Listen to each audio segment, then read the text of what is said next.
이번 정류장은 신세계 센텀시티입니다. 다음은 센텀시티 업 엑스포입니다.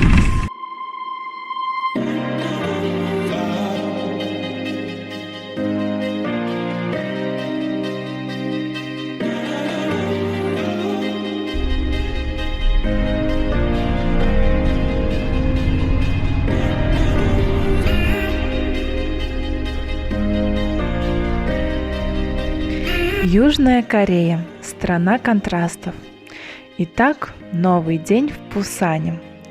После местных храмов и небоскребов я отправилась исследовать культурную деревню Камчхон. Приехала в какое-то место. Что такое? Очень странное, маленькое. Интересно, я дошла уже, нет? Я вообще правильно иду? Это я после Кореи.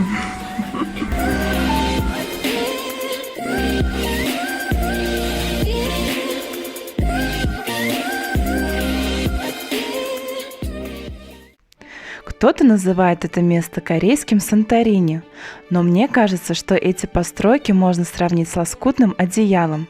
Яркие и пестрые дома стоят практически друг на друге. Во всех этих домах есть выходы на крышу. И люди вот прямо здесь, подо мной, например, я так понимаю, что они выращивают лук и еще какую-то зелень.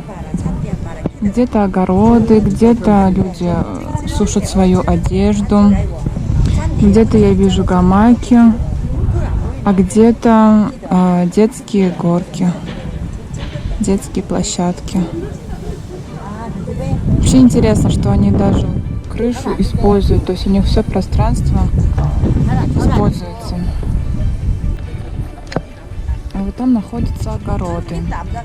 И прямо сейчас там некоторые корейцы работают, что-то копают, возятся. История деревни началась в прошлом веке. В этот комплекс незрачных деревянных бараков устремились беженцы во время гражданской войны. Но появились художники, которые раскрасили ее в яркие цвета. И теперь здесь знакомые нам милые домики. Интересно, как комплекс незрачных деревянных бараков превратился в достопримечательность. Если ты ищешь идеальное место для ярких фото в Instagram, обязательно загляни сюда. Это место словно создано для любителей фото. Различные локации, скульптуры, разноцветные дома, а еще синее небо и океан на заднем плане обеспечат тебе кучу годного контента. Хоть я и поехала сюда одна, но тоже попыталась сделать фото. Но с фотографом мне не повезло. Ну тогда просто селфи и видео на память.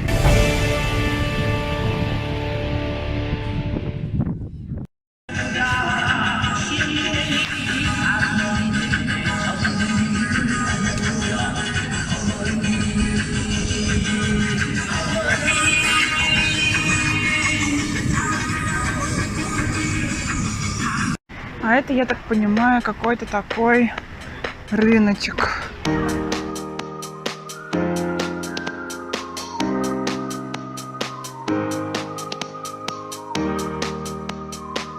Гуляя по городу, я попала на местный рынок. Конечно, змей и летучих мышей здесь нет, но необычных морепродуктов хватает. Но попробовать их я не рискнула. Также я видела, как продавец достал огромную рыбу из аквариума и отрубил ей голову прямо на асфальте. После этого желание поесть сырой рыбы и вовсе исчезло. А еще я сделала вывод: нельзя выключать камеру ни на минуту, иначе все самое интересное остается за кадром.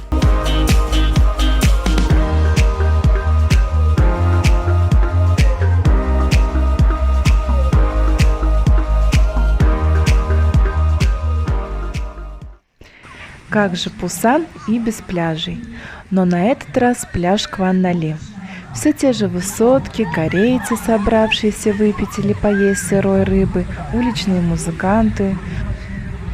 Очень часто парочки вдвоем приходят, используют штатив треногу и фотографируются на пляжах, вообще везде-везде.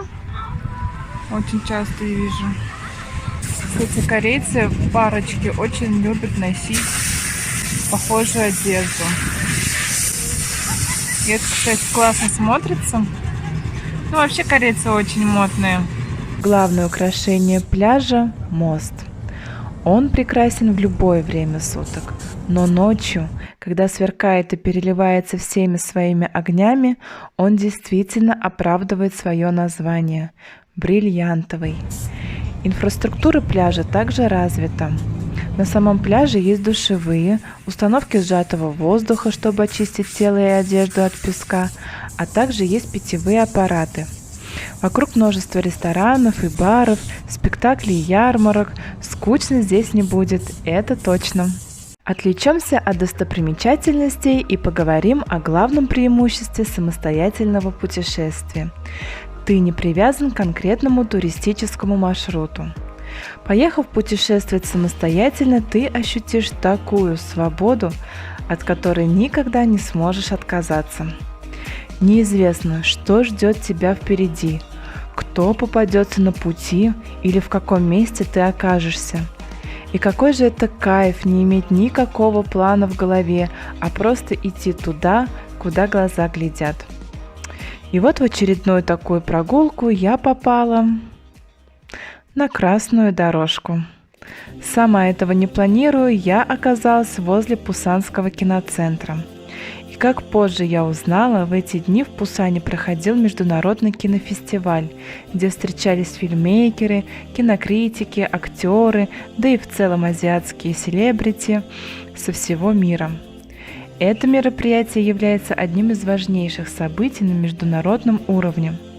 Посмотрим, как устроена красная дорожка.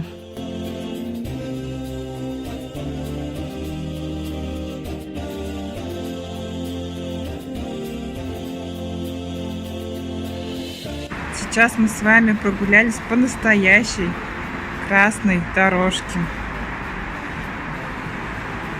Давайте заглянем за кулисы.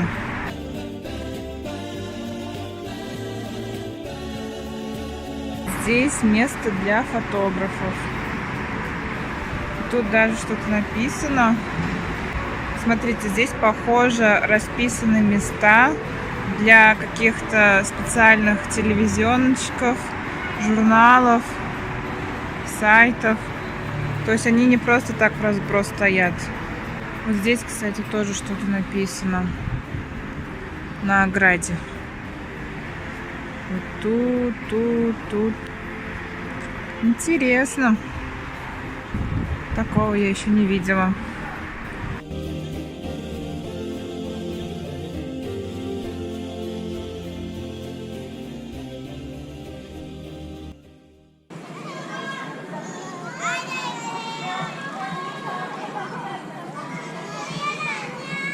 Как выгулить ребенка и собаку одновременно и без стресса.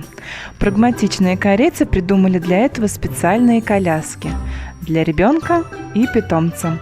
Оба сидят спокойно и все счастливы. Хотела рассказать о местных кошках, что здесь они очень зашуганы. Вообще невозможно к ним подойти, и часто можно встретить с отрубленным хвостом.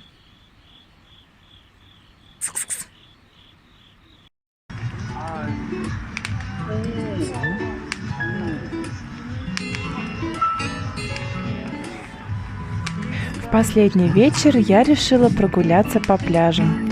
Уж очень я их полюбила. Концерты, шоу, фейерверки. В общем, атмосфера здесь праздничная. Кстати, сегодня я впервые встретила русских за все свое время в Корее. Надо признать, что при всей доброжелательности и открытости корейцев я была рада встрече с земляками.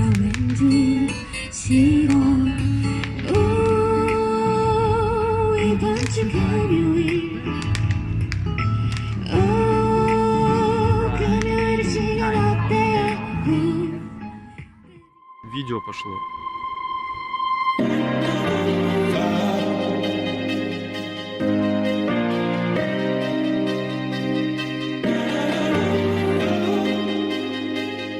Удивительно, но путь, который другие проходят столетиями, Пусан проделал за какие-то несколько десятков лет.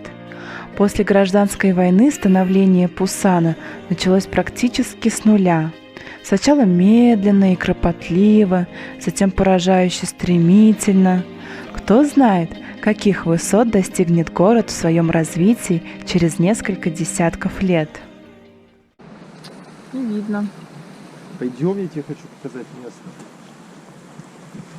Да не хочу. Смотри, там как опасно. Не, я не пойду.